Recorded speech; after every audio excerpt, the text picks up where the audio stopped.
नाज़रीन, खबरें अब तफसील से। राष्ट्रपति भवन में आज एनएसएस पुरस्कार समारोह 2021-22 का आयोजन किया गया, जिसमें सदर जमहूरिया द्रौपदी मुर्मू ने विश्वविद्यालय, एनएसएस इकाइयों और एनएसएस स्वयंसेवकों को पुरस्कार से नवाजा। राष्ट्रपति द्रौपदी मुर्मू ने आज 2021-22 के लिए राष्ट्रीय सेवा योजना पुरस्कार प्रदान किए। समाज सेवाओं में योगदान के लिए 52 व्यक्तियों को ये पुरस्कार दिए गए। द्रौपदी मुर्मू द्वारा आज बरेली महाविद्यालय उत्तर प्रदेश की एनएसएस स्वयंसेवक संजना सिंह को एनएसएस अवार्ड 2021-22 से सम्मानित किया गया। युवा कार्यक्रम और खेल मंत्री अनुराग ठाकुर और राज्य मंत्री निशीथ प्रामाणिक ने पुरस्कार समारोह में हिस्सा लिया। एनएसएस केंद्रीय क्षेत्र का कार्यक्रम है, जिसकी शुरुआत 1969 में की गई थी। इसका प्राथमिक उद्देश्य स्वयंसेवी प्रयासों के जरिए विद्यार्थियों और युवाओं के व्यक्तित्व का विकास और चरित्र निर्माण में योगदान करना है।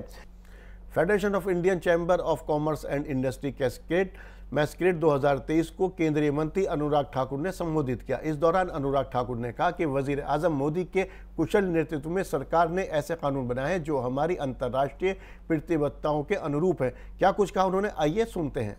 Under the able leadership of Prime Minister Modi has enacted laws that not only align with our international commitment but also exhibit a progressive outlook. However, given the intricate and alarming expansion of this illicit trade, it underscores the need of enhanced intergovernmental collaborations and public-private partnerships to formulate a comprehensive strategy. London दौरे के उपरांत भारत आगमन पर उत्तराखंड सदन में वजीर आला पुष्कर सिंह धामी ने प्रेस कॉन्फ्रेंस की।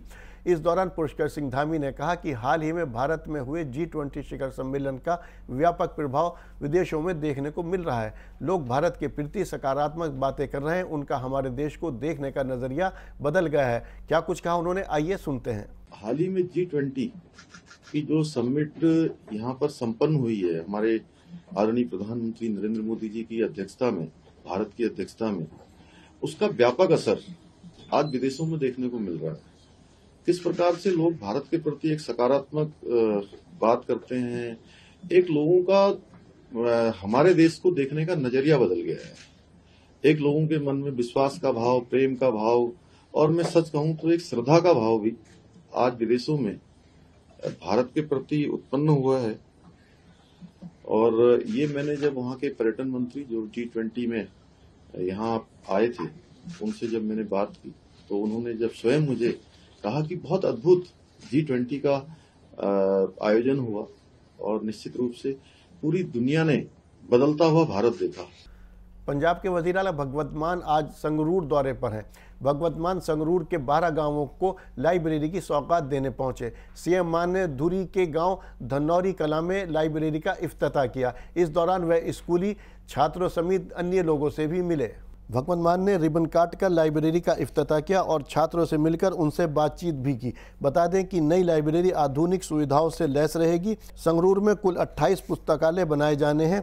गौरतलब है कि जिला संगरूर के सभी 28 पुस्तकालय 8.4 करोड़ रुपए की लागत से बनाए जाएंगे। गांवों में लाइब्रेरी की शुरुआत का ये पहला चरण है, जबकि पंजाब सरकार अलग अलग चरणों में विभिन्न जिलों में गांवों में लाइब्रेरी स्थापित करने पर विचार कर रही है। उज्जैन में 15 साल की बच्ची से रेप के मामले को लेकर वजीर आला शिवराज सिंह चौहान ने आज बयान दिया है। शिवराज सिंह चौहान ने कहा कि उज्जैन में मासूम बिटिया के साथ जघन्य अपराध करने वाला आरोपी पकड़ा गया है, उसे कठोरतम दंड दिया जाएगा। हम कसर नहीं छोड़ेंगे, अपराधी को कड़ी सजा दिलाएंगे। और क्या कुछ कहा उन्होंने, आइए सुनते हैं। जिसने अक्षम्य जघन्य अपराध किया है मासूम बिटिया के साथ, वो अपराधी पकड़ा गया है। उज्जैन का ही है, भरत नाम है उसका। पकड़ने में वो घायल भी हुआ है, उसको कठोरतम दंड दिया जाएगा। हम कसर नहीं छोड़ेंगे अपराधी को कड़ी सजा दिलाने में। मैं लगातार हर घंटे स्थिति पता कर रहा था। इस तरह के अपराधी समाज में रहने के लायक नहीं है, काबिल नहीं है। उसने मध्य प्रदेश की आत्मा को घायल किया। राष्ट्रीय राजधानी दिल्ली में प्रदूषण के रोकथाम को लेकर वजीर आला अरविंद केजरीवाल ने शुक्रवार को प्रेस कॉन्फ्रेंस की। इस दौरान उन्होंने मीडिया से बात करते हुए कहा कि आम आदमी पार्टी इंडिया गठबंधन के प्रति समर्पित है। आम आदमी पार्टी किसी भी हालत में इंडिया गठबंधन से अलग नहीं होगी। क्या कुछ कहा उन्होंने, आइए सुनते हैं। पहली चीज तो मैं ये क्लियर कर दूं कि आम आदमी पार्टी इंडिया अलायंस के प्रति कमिटेड है और आम आदमी पार्टी बिल्कुल किसी भी हालत में इंडिया अलायंस से अलग नहीं होगा और अलायंस के धर्म को निभाने के लिए हम पूरी तरह से कटिबद्ध हैं। कल मैंने सुना था कि नशे की वजह से किसी पर्टिकुलर नेता या किसी पर्टिकुलर व्यक्ति को पंजाब पुलिस ने गिरफ्तार किया था। मेरे पास डिटेल्स नहीं है, डिटेल्स के लिए आपको पंजाब पुलिस से बात करनी पड़ेगी। They can only provide you the details of the case, why he was arrested etcetera.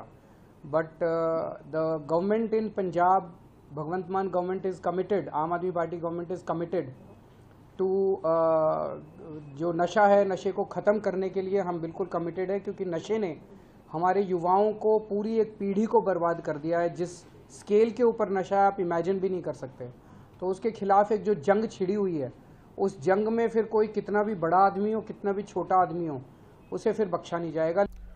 Rajasthan के वज़ीर अशोक गहलोत ने मीडिया से बात करते हुए कहा कि अभी सिर्फ राष्ट्रपति का राजस्थान आना बाकी है। मैं उपराष्ट्रपति जगदीप धनखड़ का सम्मान करता हूं। उन्होंने 5 जिलों का दौरा किया। वे क्या संदेश देना चाह रहे हैं और क्या कुछ कहा उन्होंने, आइए सुनते हैं।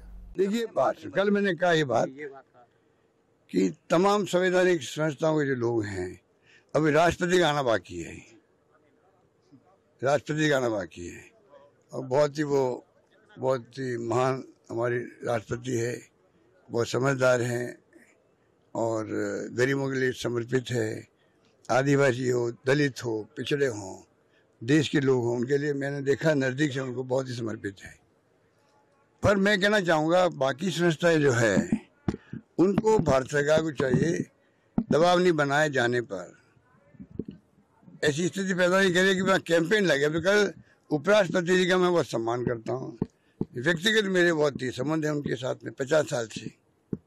कल 5 जिलों में गए, वो 5 जिलों में पूरे राजस्थान छान मारा एक ही दिन के अंदर। एक ऐसा कभी होता है जहाँ